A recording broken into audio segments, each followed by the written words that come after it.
ലഹരി മാഫിയ ക്യാമ്പസുകളെയും ലക്ഷ്യമിട്ടതിനാൽ അധ്യാപകരും രക്ഷിതാക്കളും ഒരുപോലെ ജാഗ്രത പുലർത്തണമെന്ന് സമസ്ത ട്രഷറർ പി ഉമർ മുസ്ലിയാർ കോയോട്. കുട്ടികളെ 24 മണിക്കൂറും നിരീക്ഷിക്കേണ്ട അവസ്ഥയാണ്.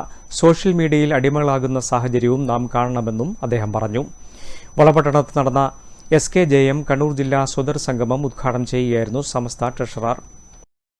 സ്കൂൾ കോളേജ് ക്യാമ്പസുകൾ കേന്ദ്രീകരിച്ച് ലഹരി അനാശാസ പ്രവർത്തനങ്ങൾ വ്യാപിക്കുന്നതായി സമസ്ത ട്രഷറർ പി ഉമർ മുസ്ലിയാർ കോയോട് പറഞ്ഞു. ഇത് നാം ഗൗരവമായി കാണണം. മക്കളെ 24 മണിക്കൂറും നിരീക്ഷിക്കേണ്ട അവസ്ഥയാണ് ഇന്നുള്ളത്. സോഷ്യൽ മീഡിയക്കും ഫോണിനും അടിമപ്പെട്ട് കുട്ടികൾ അപകടത്തിലായിരിക്കുകയാണെന്നും അദ്ദേഹം പറഞ്ഞു. സമൂഹം വളരെ അധപ്പതിച്ചുകൊണ്ടിരിക്കുകയാണ്. പ്രത്യേകിച്ച് നമ്മുടെ വിദ്യാർത്ഥികളിൽ ലഹരിയും അതുപോലെയുള്ള മറ്റ് അനാശാസ്യ പ്രവണതകളും കൂടി വന്നുകൊണ്ടിരിക്കുകയാണ്. ക്യാമ്പസുകൾ കേന്ദ്രീകരിച്ചുകൊണ്ടുള്ള മാഫിയകളുടെ പ്രവർത്തനങ്ങൾ നടന്നുകൊണ്ടിരിക്കുകയാണ്. ഈ സന്ദർഭത്തിൽ നാം വളരെ കാര്യക്ഷമമായി പ്രവർത്തിക്കേണ്ടതുണ്ട്.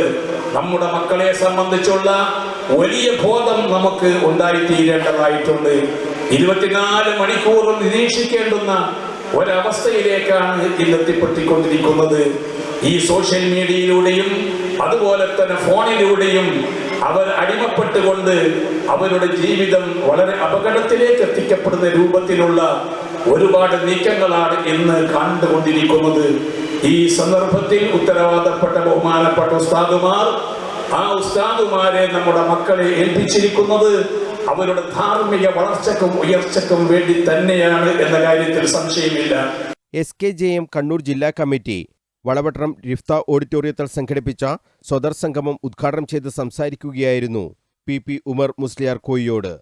SYS പുതിയ തെരുവ് മണ്ഡലം പ്രസിഡന്റ് സയ്യിദ് മുത്തുക്കോയ തങ്ങൾ വളപട്ടണം പതാക ഉയർത്തിയതോടെയാണ് സ്വദർ സംഗമത്തിന് തുടക്കമായത്. മജ്ലിസുന്നൂർ ആത്മീയ സദസ്സിന് മുഹമ്മദ് ഷെരീഖ് ബാഖവി വേശാല നേതൃത്വം നൽകി. ചടങ്ങിൽ SKJM ജില്ലാ പ്രസിഡന്റ് സയ്യിദ് മുഹമ്മദ് ഹുസൈൻ തങ്ങൾ കാങ്കോൽ അധ്യക്ഷത വഹിച്ചു. കബീർ ബാക്കവി, സയ്യിദ് ഉമർകോയ തങ്ങൾ അൽ മഷ്ഹൂർ പുതിയങ്ങാടി, സിദ്ദിഖ് ഫൈസി വെൺമണൽ, അഡ്വക്കേറ്റ് അബ്ദുൽ കരീം ചേലേരി, യൂസഫ് ബാക്കവി കണ്ണപുരം, M അബ്ദുറഹിമാൻ ഹാജി തുടങ്ങിയവർ സംസാരിച്ചു. News bureau, Kannur.